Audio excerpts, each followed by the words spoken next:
ঘটনা ঘটেছিল সেদিন সকাল থেকে ওই আরজিকর হাসপাতালে গেছিল এবং ঘটনাস্থলে গেছিল, এবং আজকে তার বাড়িতেও সিবিআই গেছে। মানে এই যে দেবাশিস সোম ব্যক্তিটা, তার সঙ্গে কিভাবে কি আছে নিশ্চয় কিছু। শুধু দেবাশিস সোম কেন, তৃণমূলের আরো অনেক নেতা গেছিল। আমার তো বক্তব্য যে শুধু একদিনের সিসিটিভি ফুটেজ দেখে এটা বোঝা যাবে না। ঘটনার আগে বহুদিন ধরে সেই হাসপাতালে যাদের যাতায়াত, তাদের মধ্যে প্রভাবশালী কে, তাদের সকলের পরিচয় জানার চেষ্টা করা উচিত।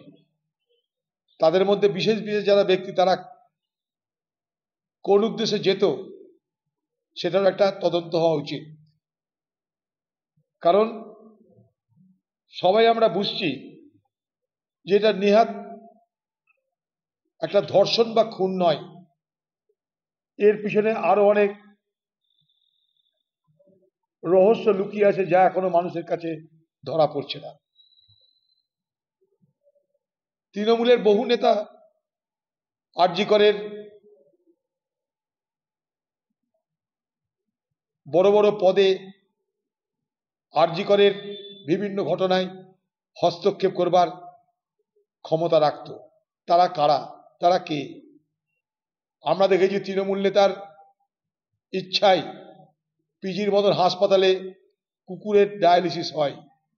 ফলে আজকে তৃণমূলের নেতা নেত্রীরা হাসপাতালকে কিভাবে ব্যবহার করে তা সহজেই অনুমেয়।